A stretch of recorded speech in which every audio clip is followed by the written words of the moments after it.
આ જેટલું પણ દેખાય છે, પૃથ્વી, તેજ, આકાશ, જળ, પંચતત્વ બધું જ બ્રહ્મા દ્વારા બનાવ્યું. દિશાઓ, ઋતુઓ, પર્વતો બધાનું નિર્માણ કરો.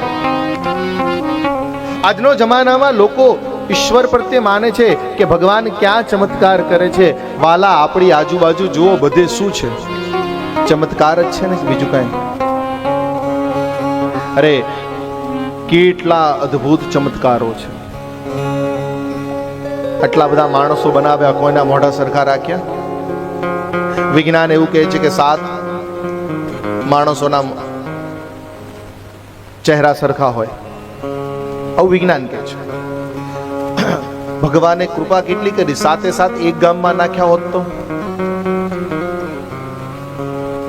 આખી દુનિયામાં 7 નાખ્યા, એ 7 અમદાવાદમાં જ નાખ્યા હોત. અરે અમદાવાદમાં ક્યાં, આ ભક્તિ એન્ક્લોવમાં જ નાખ્યા હોત તો? આવે કોક અને પડોશી એમ કે પપ્પા આવ્યા. ચોરી કોક કરી જાય ને પોલીસ કોઈ બીજાને પકડી જાય. નથી લાગતો આ ચમત્કાર છે? અરે ભલા માણસ, આ બધાના ફિંગરપ્રિન્ટ્સ અલગ છે. વિચાર તો કરો. એક બીબુ જે બન્યું એ બીજી વાર બન્યું જ નહીં. આંખની અંદરની રચના એવી કરી છે કે બાયોમેટ્રિકમાં આંખ અને ફિંગરપ્રિન્ટ મૂકવા પડ્યા કે બોલે આ દુનિયામાં બીજા કોઈના ન હોય.